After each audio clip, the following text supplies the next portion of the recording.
കഴിഞ്ഞ മാസങ്ങളിൽ ആഗോള വിപണിയിൽ മുഴങ്ങിക്കേട്ട താരിഫ് ഭീഷണികൾക്കും ആശങ്കകൾക്കും പിന്നാലെ ആഗോള രാഷ്ട്രീയത്തിൽ വലിയ ചലനങ്ങളാണ് ഉണ്ടായിക്കൊണ്ടിരിക്കുന്നത്. 50% എന്ന ഭീമമായ നികുതിയിൽ നിന്ന് 18% കുറയ്ക്കാൻ അമേരിക്കയെ പ്രേരിപ്പിച്ച ഘടകങ്ങളെക്കുറിച്ചുള്ള ചർച്ചകൾ സജീവമായിക്കൊണ്ടിരിക്കുകയാണ്.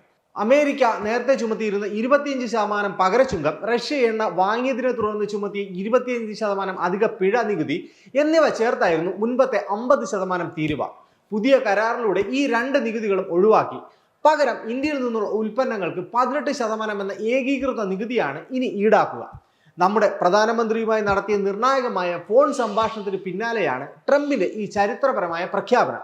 അങ്ങനെ ലോകം ഉറ്റുനോക്കിയ ഒരു മഹായുദ്ധത്തിനൊടുവിൽ വിജയം ഇന്ത്യക്കൊപ്പം. താരിഫ് ഭീഷണികളുമായി ഇന്ത്യയെ ശ്വാസം മുട്ടിക്കാൻ നോക്കിയ അമേരിക്ക ഒടുവിൽ പിൻവലിയുന്ന കാഴ്ചകൾക്കാണ് ലോകം സാക്ഷിയാകുന്നത്. ഇത് 140 കോടി ജനങ്ങളുടെയും അഭിമാന നിമിഷമാണ്. ലോക പോലീസ് എന്ന് വാഴ്ത്തപ്പെടുന്ന അപകടകാരിയായ ഭരണാധികാരിയായി ലോകം നോക്കിക്കാണുന്ന ഡൊണാൾഡ് ട്രംപിനും സംഘത്തിനും ഇന്ത്യക്ക് മുന്നിൽ മുട്ടുമടക്കേണ്ടി വന്നത് എന്തുകൊണ്ടാണ്? ഇന്ത്യയും അമേരിക്കയും തമ്മിൽ നടന്ന താരിഫ് യുദ്ധത്തിന്റെ പിന്നിലെ തന്ത്രപരമായ നീക്കങ്ങൾ എന്തെല്ലാമായിരുന്നു? നമുക്ക് നോക്കാം. അമേരിക്കൻ ഭീഷണികൾക്ക് മുന്നിൽ പകച്ചു നിൽക്കാതെ ഇന്ത്യ നടത്തിയ കരുനീക്കങ്ങൾ ലോകത്തെ അമ്പരപ്പിക്കുന്നതായിരുന്നു. ട്രംപിന്റെ സമ്മർദ്ദത്തിന് വഴങ്ങുന്നതിന് പകരം ഇന്ത്യ സ്വയമേ വഴി കണ്ടെത്തി.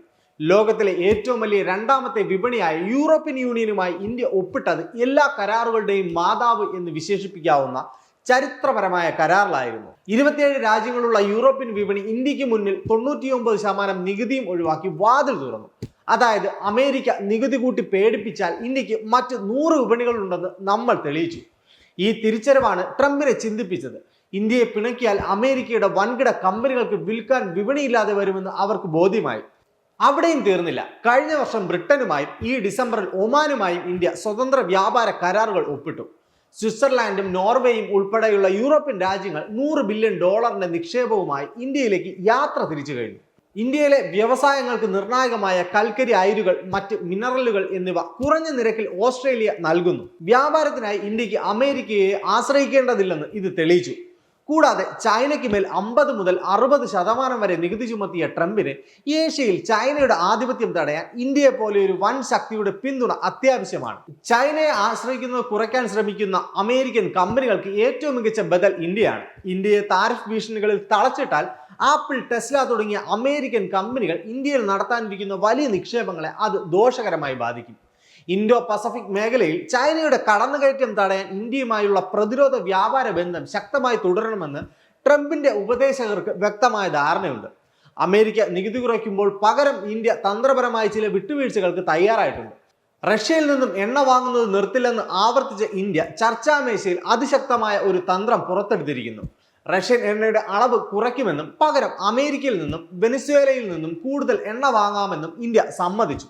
റഷ്യ യുക്രൈൻ യുദ്ധം അവസാനിപ്പിക്കാമെന്ന് പ്രഖ്യാപിച്ച ട്രംപിന് ഇന്ത്യയുടെ ഈ തീരുമാനം മുഖം രക്ഷിക്കാനുള്ള വലിയൊരു പിടിവള്ളിയായി. റഷ്യയിൽ നിന്നും എണ്ണ വാങ്ങിയാൽ കിട്ടുന്ന ലാഭത്തെക്കാൾ വലുതാണ് അമേരിക്ക നികുതി കുറയ്ക്കുമ്പോൾ ഇന്ത്യക്ക് ലഭിക്കുന്ന നേട്ടം. ഉദാഹരണത്തിന് 50% നികുതി ചുമത്തുമ്പോൾ നമ്മുടെ കയറ്റുമതി മേഖലയ്ക്ക് ഉണ്ടാകുന്ന നഷ്ടം ഏകദേശം $120 ബില്യൺ മുകളിലാണ്. എന്നാൽ ഈ കരാറിലൂടെ 18% നികുതി കുറഞ്ഞതോടെ ഇന്ത്യൻ ഉൽപ്പന്നങ്ങൾ അമേരിക്കൻ മാർക്കറ്റിൽ വൻ ലാഭമുണ്ടാകും. ചുരുക്കത്തിൽ എണ്ണയ്ക്ക് അല്പം വില കൂടുതൽ നൽകേണ്ടി വന്നാലും കയറ്റുമതിയിലൂടെയും വ്യാവസായിക വളർച്ചയിലൂടെയും ഇന്ത്യ ഈ നഷ്ടം നികത്തും. ഇത് ദീർഘകാലാടിസ്ഥാനത്തിൽ ഇന്ത്യക്ക് വൻ ലാഭം നൽകുന്ന ഒരു നയതന്ത്ര ചതുരംഗ കളിയാണ്. കൂടാതെ ലോകത്തിലെ ഏറ്റവും വലിയ എണ്ണ നിക്ഷേപമുള്ള രാജ്യമാണ് വെനസ്വേല.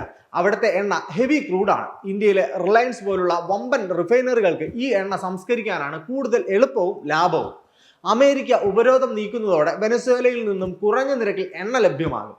വെനസ്വേലയിൽ നിന്നും എണ്ണ വരുന്നത് ദീർഘകാലാടിസ്ഥാനത്തിൽ ലാഭകരമാക്കാൻ പുതിയ ഷിപ്പിംഗ് കരാറുകൾ ഇന്ത്യ ഒപ്പിട്ടിട്ടുമുണ്ട്.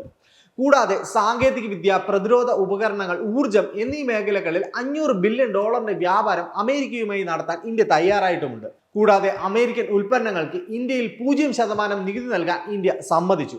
എന്നാൽ ഈ കരാറിനിടയിലും ഇന്ത്യ ഉയർത്തിപ്പിടിക്കുന്ന ചില കടുത്ത നിലപാടുകളുണ്ട്. അമേരിക്കൻ ക്ഷീരോൽപ്പന്നങ്ങൾക്കും കാർഷിക ഉൽപ്പന്നങ്ങൾക്കും ഇന്ത്യൻ വിപണി തുറന്നു കൊടുക്കണമെന്ന ട്രംപിന്റെ ആവശ്യത്തിന് മുന്നിൽ ഇന്ത്യ വഴങ്ങിയിട്ടില്ലെന്നാണ് സൂചനകൾ. 1.5 ലക്ഷം കോടി രൂപയുടെ ഇന്ത്യൻ ക്ഷീരവിപണിയെ തകർക്കാൻ ആരെയും അനുവദിക്കില്ലെന്ന ഉറച്ച നിലപാടിലാണ് കേന്ദ്ര സർക്കാർ. ലക്ഷക്കണക്കിന് കർഷകരുടെ ഉപജീവനത്തെ ബാധിക്കുന്ന ഇത്തരം നീക്കങ്ങൾ ഇന്ത്യ വിട്ടുവീഴ്ച ചെയ്യില്ലെന്ന് സാരം. കാർഷിക ക്ഷീര മേഖലകളെ കരാറിൽ നിന്ന് മാറ്റി നിർത്തിക്കൊണ്ട് വ്യാവസായിക പ്രതിരോധ മേഖലകളിൽ മാത്രം സഹകരിക്കാമെന്നാണ് ഇന്ത്യയുടെ തീരുമാനം. അമേരിക്കയിൽ നിന്നും ആയുധങ്ങൾ വാങ്ങുക എന്നതിലുപരി അവ ഇന്ത്യയിൽ വെച്ച് നിർമ്മിക്കാനുള്ള സാങ്കേതിക വിദ്യ കൈമാറ്റമാണ് ഈ കരാറിലെ ശ്രദ്ധേയമായ കാര്യം. ഇതിലൂടെ അത്യാധുനികമായ MQ-9B പ്രഡേറ്റർ ഡ്രോണുകളുടെ കൈമാറ്റവും സഹകരണവും ചൈനയുടെ അതിർത്തികളിലെ നിരീക്ഷണവും ശക്തമാകും. അമേരിക്കയിൽ നിന്നും കുറഞ്ഞ നിരക്കിൽ ദ്രവീകൃത പ്രകൃതിവാതകം ഇന്ത്യ ഇറക്കുമതി ചെയ്യും. പാകിസ്ഥാന് 19%, ബംഗ്ലാദേശിന് 20%, വിയറ്റ്നാമിന് 20% എന്നിങ്ങനെയാണ് അമേരിക്ക നികുതി ഈടാക്കുന്നത്. എന്നാൽ ഇന്ത്യക്ക് ഇത് 18%. അതായത് നമ്മുടെ അയൽ രാജ്യങ്ങളെക്കാളും ചൈനയെക്കാളും കുറഞ്ഞ വിലയ്ക്ക് ഇന്ത്യൻ ഉൽപ്പന്നങ്ങൾ അമേരിക്കയിൽ വിൽക്കാൻ കഴിയും. ഇതാണ് പുതിയ ഇന്ത്യ. ഇത് കേവലം ഭീഷണികൾക്ക് മുന്നിൽ തലകുനിക്കുന്ന രാജ്യമല്ല. ലോക പോലീസ് ചമഞ്ഞു വന്നവർക്ക് ഇന്ത്യയുടെ തന്ത്രപരമായ കരുത്ത് മനസ്സിലായിരിക്കുന്നു. നമ്മുടെ കൃഷിയെയും കർഷകരെയും സംരക്ഷിച്ചുകൊണ്ട് രാജ്യത്തിന്റെ സാമ്പത്തിക ഭദ്രത ഉറപ്പാക്കിക്കൊണ്ടുള്ള ഈ വിജയം വരും തലമുറയ്ക്കുള്ളതാണ്. ഈ നേട്ടം അത്ര എളുപ്പത്തിൽ ഉണ്ടായതല്ല. കഴിഞ്ഞ 10 മാസമായി ഇന്ത്യയും അമേരിക്കയും തമ്മിൽ നടന്ന നയതന്ത്ര യുദ്ധത്തിന്റെ ഫലമാണിത്. കഴിഞ്ഞ 10 മാസക്കാലം ലോകത്തിന് മുന്നിൽ ഒരു രാജ്യം നെഞ്ചുവിരിച്ചു നിൽക്കുകയായിരുന്നു. ഉപരോധങ്ങൾ കൊണ്ട് ശ്വാസം മുട്ടിക്കാമെന്നും നികുതി ഭീഷണി മുഴക്കി മുട്ടുകുത്തിക്കാമെന്നും കരുതിയവർക്ക് മുന്നിൽ സന്ധിയില്ലാത്ത പോരാട്ടമാണ് ഇന്ത്യ നടത്തിയത്. ഇന്ന് അമേരിക്കൻ വിപണിയിൽ ചൈനയെക്കാളും പാകിസ്ഥാനേക്കാളും വിയറ്റ്നാമിനേക്കാളും മുൻതൂക്കം ഇന്ത്യക്കുണ്ടെങ്കിൽ അത് ആരുടെയും ഔദാര്യമല്ല, മറിച്ച് ഇന്ത്യയുടെ ബുദ്ധിപൂർവമായ നയതന്ത്രത്തിന്റെ വിജയമാണ്. അതേസമയം $500 ബില്യൺ ഈ കരാർ വെറുമൊരു വാങ്ങൽ മാത്രമല്ല. ഇതിൽ ഇന്ത്യയുടെ പ്രതിരോധ മേഖലയെ മാറ്റിമറിക്കാൻ പോകുന്ന ജെറ്റ് എഞ്ചിൻ സാങ്കേതിക വിദ്യയും സെമി കണ്ടക്ടർ ചിപ്പ് നിർമ്മാണവും ഉൾപ്പെടുന്നു. റഷ്യൻ എണ്ണയെക്കുറിച്ചുള്ള തർക്കങ്ങൾ പരിഹരിക്കപ്പെട്ടതോടെ ലോകത്തെ ഏറ്റവും വലിയ 2 ജനാധിപത്യ രാജ്യങ്ങൾക്കിടയിൽ ഒരു സാമ്പത്തിക സഖ്യം രൂപപ്പെട്ടിരിക്കുകയാണ്.